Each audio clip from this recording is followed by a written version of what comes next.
Specialized have just released the latest version of their endurance bike, the Roubaix SL8, and in this video we are going to have a look at what's new, how it differs from the previous model, and how it differs from the Specialized Diverge, and if you should consider getting it. Let's get to it. When first looking at the new Roubaix, you may think it looks exactly the same.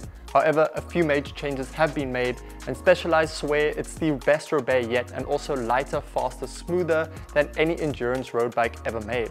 So how do they manage this? Well, they've gone ahead and upgraded the beloved Aftershock, which provides 20mm of travel between the stem and head tube. First off, the 3.0 version is now more tunable, allowing you to choose between a soft, medium or firm internal spring, which comes delivered with the bike and allows you to include 5 preload washers, in comparison to the previous model that only had one single spring rate. This just gives you the freedom to satisfy personal preference, cater to different riding styles, and adjust according to weight. And don't worry, according to Specialized, you can change out the spring in minutes, and if you can remove a stem, you can also dial in a Aftershock 3.0. It is important to note that there are 3 versions. The low-end 3.1 version, which does not come with a hydraulic damper, 3.2 and the high-end 3.3 version. Like in the previous high-end model, only the 3.3 version features a knob on the stem that allows you to further adjust the compression on the go.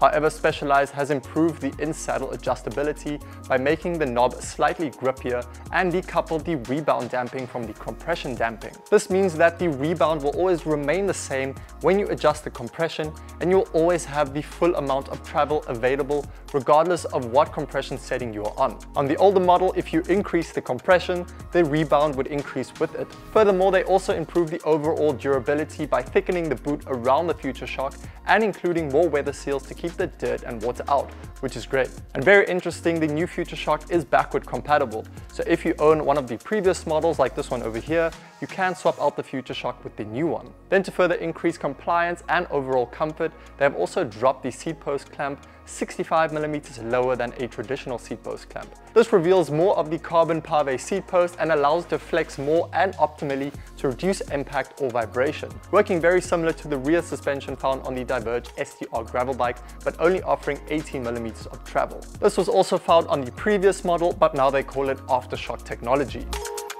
In terms of aerodynamics and weight, Specialized have gone and improved that as well. They took inspo from the Tarmac SL8 and increased aerodynamics by lowering the seat stays, deepening the down tube, and improving the head tube shape. This, according to Specialized, has led to the newer version being 11 seconds faster over 100 kilometers when riding at an average of 3 watts per kilogram. It is a shame we don't see fully integrated cable routing, but this was not possible due to the Aftershock tech. They have also managed to reduce the overall weight by shaving off materials in area where stiffness is not necessary. This led to the S-Works frame weighing 825 grams in size 56, so 50 grams lighter than the previous model, and the normal frame 950 grams. This weight reduction in the S-Works model is also thanks to the use of Specialized's premium Fact 12R carbon blend.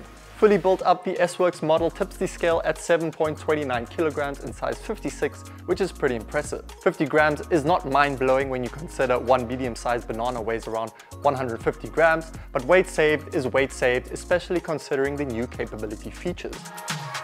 Specialized pumped up the tire clearance to 40mm, which is just 7mm less than the max tire clearance of the Diverge STR.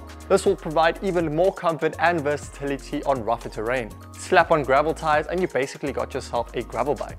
Then when it comes to endurance bikes, who doesn't love mounts? Specialized took note of this and added top tube mounts, a third bottle mount, and mudguard mounts, which is great. Just note that if you do use mudguard mounts, then the tire clearance is maxed at 35mm. In terms of geometry, not much has changed in comparison to the previous model. It still features an endurance-specific geometry, so longer wheelbase but still shorter than the Diverge, shorter reach, higher stack, etc. to sit you in a more upright position and provide more comfort on longer tours. Lastly, price. You'll be happy to hear that unlike the Tarmac SL8, the Roubaix comes in 7 different versions ranging from 2,800 euros all the way up to the S-Works model coming in at 14,000 euros. So there is definitely something for every budget. A standout model is the Roubaix SL8 Sport Apex, which features the more gravel-specific SRAM Apex group set at 11 to 44 cassette, and just comes to show that the Roubaix is also a capable gravel bike. So overall, the new Specialized Roubaix SL8 is definitely a very capable, comfortable, light, versatile and fast endurance bike. If you are someone who is looking for a very well-rounded bike, that is capable both on and off-road, then definitely consider getting it. If you are positive that you also want to venture onto gravel and take place in hard-packed gravel races, then for sure. But if you know you are going to be spending more time on road and you're looking for a fast bike, then the Tarmac SL8, which also has become more comfortable, might even be a better option. And if you own the previous Roubaix, then I personally would not upgrade and instead just buy and install the new Aftershock. Well, thank you very much for watching. I hope you enjoyed this video and found it helpful. If so, don't forget to like and subscribe. If you have any further questions, feel free to leave a comment down below. And until next time, peace.